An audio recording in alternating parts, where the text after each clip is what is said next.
Agora eu vou entrar, então, nesses dois últimos temas. O sistema nervoso autônomo a gente já iniciou na aula passada, mas eu vou falar um pouco mais, porque a gente falou muito rápido, e depois eu vou dar mais ênfase ao sistema somatosensorial. Eu quero mostrar um vídeo aqui para vocês.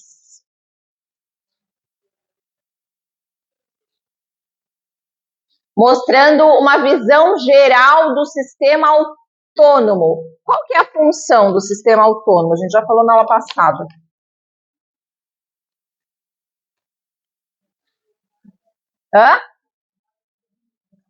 Involuntárias, isso.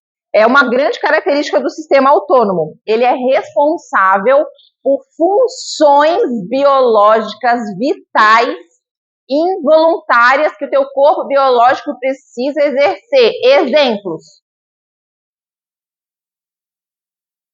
Coração batendo. Se o coração não bater, parar de bater, em alguns segundos você não fica mais vivo. O que mais? Outro exemplo.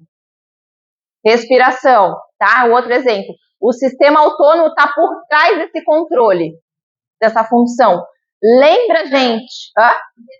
Digestão, tá? A digestão, na verdade, tem uma diferença. Ela tem um sistema específico que é o sistema nervoso entérico. Ele é tão importante que tem uma outra ramificação aí específica para ele, tá?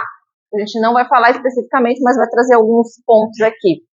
Mas vocês lembram da ordem que acontece as funções? Tem um estímulo de entrada, tem um processamento, e a gente está falando desse processamento aqui, sistema autônomo, no caso das funções que eles realiza, e tem as respostas, que são os controles que ele vai realizar das funções específicas, tá? Vai mostrar um pouquinho aqui de forma geral nesse vídeo.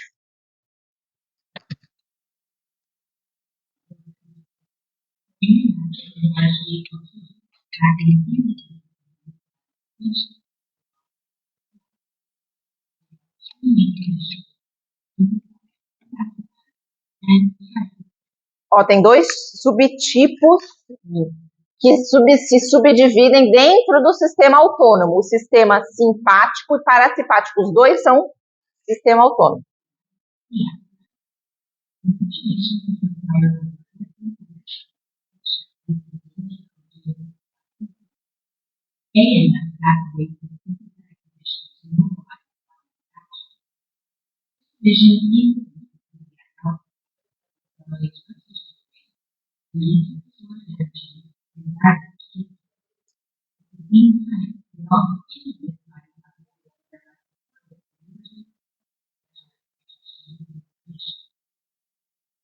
Ó, aqui ele traz um baita resumo dos principais órgãos que o sistema autônomo se conecta, ou seja, regula a sua função. Coração, pulmão, fígado, a parte do sistema gastrointestinal e a urina. E olha só, o simpático que ele está mostrando aqui, ele aumenta a batida do coração, ele aumenta a frequência respiratória, ele estimula mais a liberação de glicose pelo fígado, que ela é armazenada no formato de glicogênio, e diminui a ativação do sistema gastrointestinal e urinário.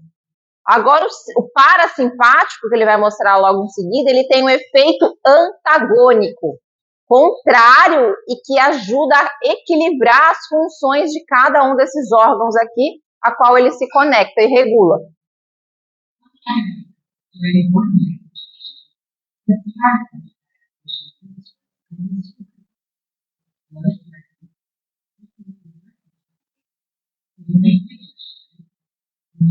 Ó, exatamente o contrário o simpático faz.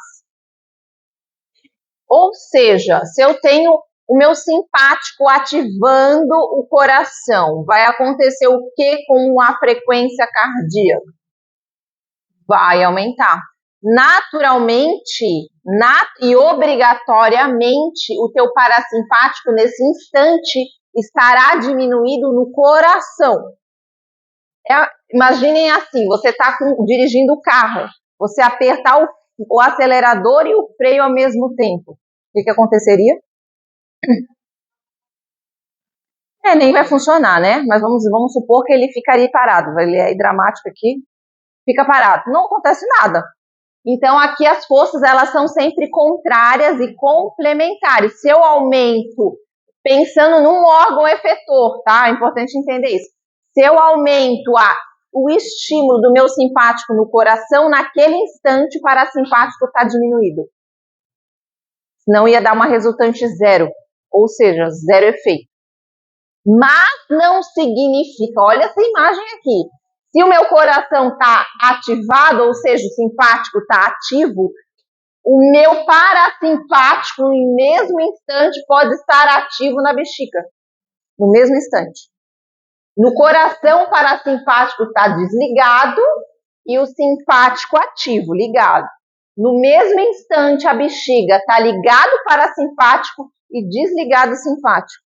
Então, dependendo do órgão efetor, naquele mesmo instante, pode ter discrepância de estimulação entre ambos. Mas no mesmo órgão efetor, eles têm função antagônica. Logo, se um está ativo, o outro está desligado. Tá? E esses são os principais órgãos. Observe que são as funções vitais básicas de sobrevivência do corpo humano. É o sistema autônomo que faz. E é involuntário. Por que é involuntário? Eu não tenho controle consciente para parar de bater o meu coração. Apesar de que tem uns super-humanos aí hoje em dia que fazem umas coisas meio esquisitas, né? Mas em teoria, na fisiologia, na ciência, eu não consigo nem explicar esses seres humanos aí. Mas, por exemplo, né? Aqueles que nadam em água congelada e não ficam com hipotermia, eles têm um controle autonômico que eu não sei explicar. Mas, em teoria, nenhum ser humano conseguiria manter uma temperatura interna estável naquele ambiente externo tão extremo, numa água abaixo de 0 graus, tá? Mas aqui, ó, pensando no comum, como nós, aqui, ó, são essas as características. Se eu tenho um estímulo de um sistema, o outro vai estar inibido naquele mesmo órgão efetor, e todas as funções vitais básicas são complementadas por esse sistema. É uma região lá do teu encéfalo que ele não precisa pensar, digamos assim, faz esses movimentos automatizados e regula isso aqui 24 horas em tempo real, toda hora regulando.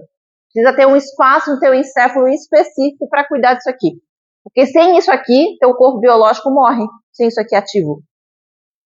Então é uma partezinha do teu encéfalo que está responsável só para cuidar daquilo ali. A gente chama isso de funções básicas, funções vitais. Tá?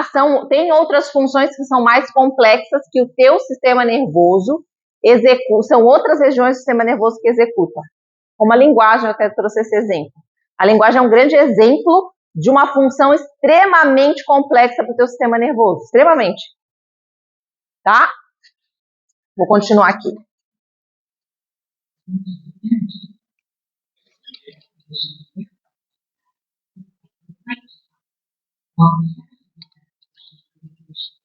Ó, ele é conhecido como luta ou fuga, né? Sistema de luta ou fuga.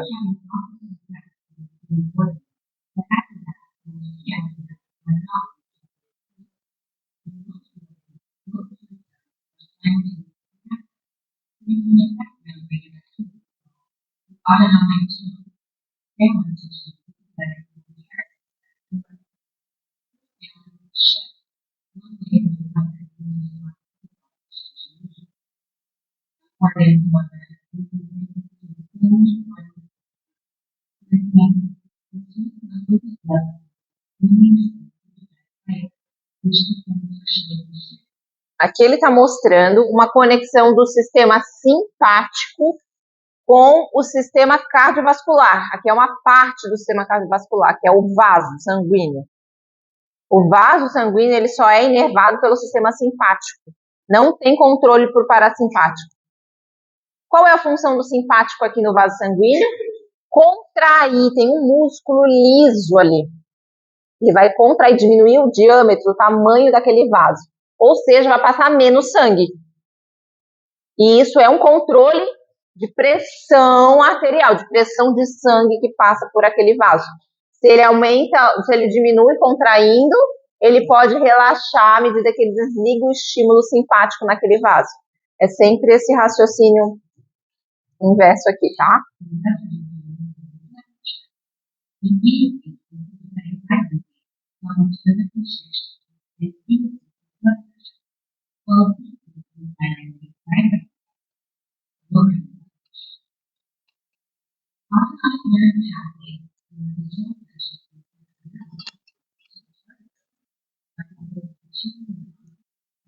Ó, aqui é uma via completa do sistema autônomo. Aqui é um sistema simpático, então aqui é o sistema nervoso central, e aqui vai conectar com o sistema periférico, que seria um nervo que não está sendo representado nessa imagem, mas subentende-se que o neurônio aqui está dentro de algum nervo, tá? Que vai levar esse nervo a algum órgão final da via, o efetor, a resposta, que aqui é o pulmão, exemplo. Logo, ele vai ter uma conexão, aqui tem um neurônio que vai se conectar com outro neurônio que vai levar aquela informação até o órgão final, depois de processado lá em centros superiores do nosso encéfalo. Vai descer esse neurônio com uma informação, vai conectar aqui com esse rosinha e depois vai levar para o neurônio amarelo até chegar no ponto final. Como que essa comunicação acontece?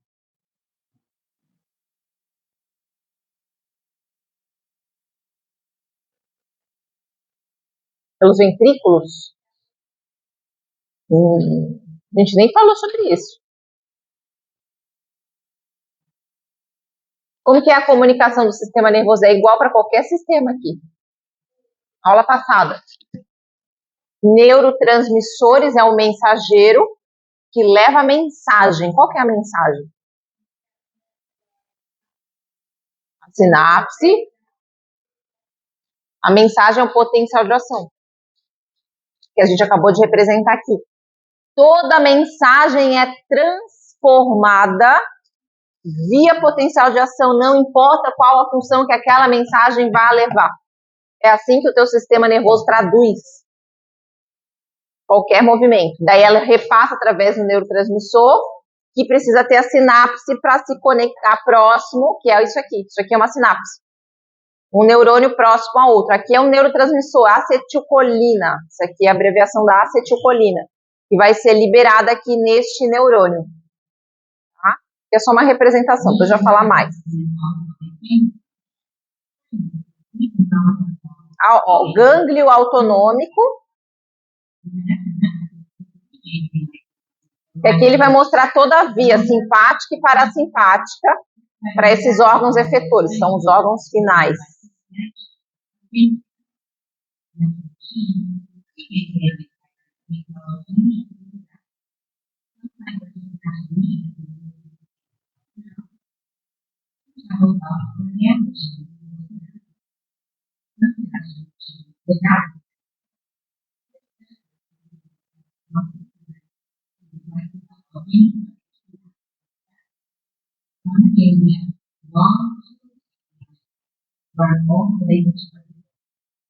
Os simpáticos aqui.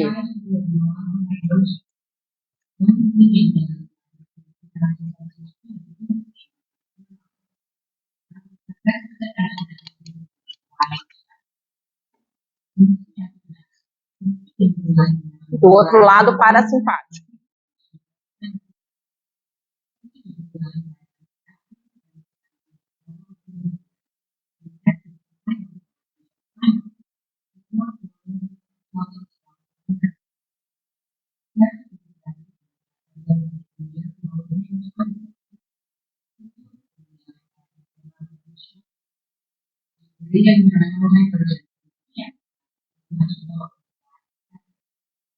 Ó, aqui é um resumo, gente, e eu vou finalizar essa parte aqui, tá? Mas vamos tentar entender.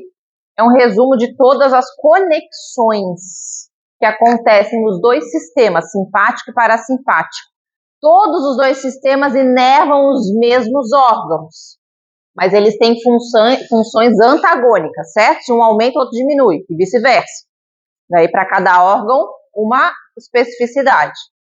E o que ele está mostrando aqui? Vocês vão estudar isso melhor na neuroanatomia. Aqui é o sistema nervoso central, que é composto pela medula espinhal, que é um tecido mole, não é vértebra aqui que eu estou falando, a vértebra ela está ao redor da medula e ela protege a parte óssea que protege a medula, que é um tecido mole, tem neurônios ali dentro da medula, isso aqui são representações de neurônios, e lá em cima, tudo que está dentro da caixa craniana, a gente chama de encéfalo, não cérebro.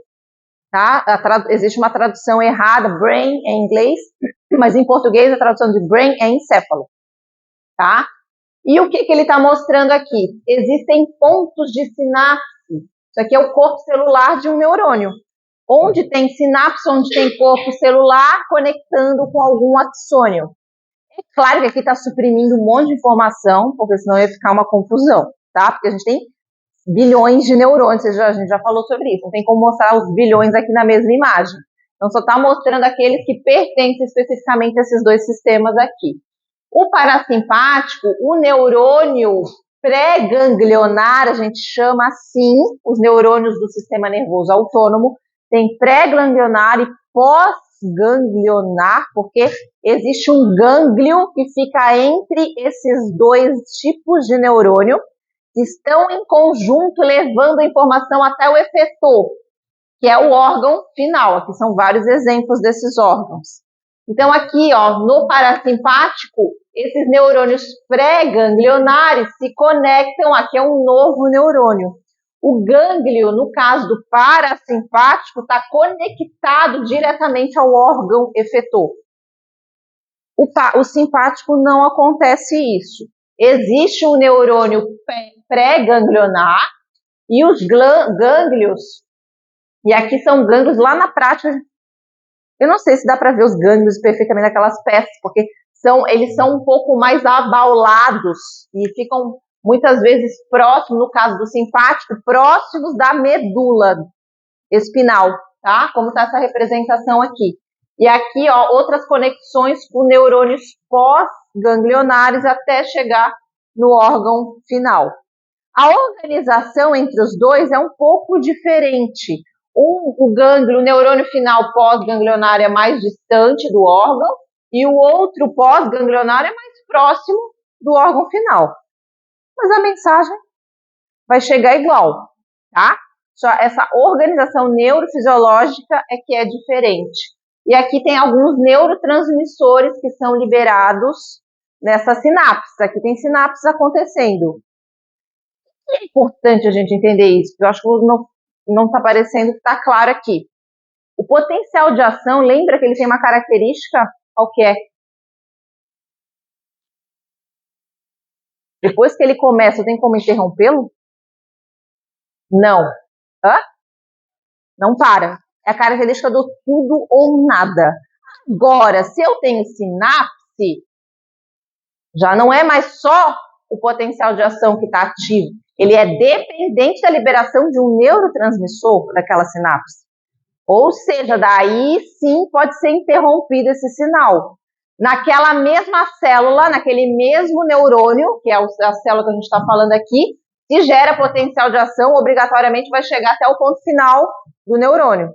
Mas quando tem sinapse, daí pode mudar essa história. Daí que a gente fala, existem sinapses inibitórias, modulatórias, que podem modificar a função ou dar algum erro na função em alguns casos patológicos, tá? Dentro do sistema nervoso não tem muita patologia associada, mas em outros sistemas, dentro do sistema nervoso, isso faz mais sentido. Beleza?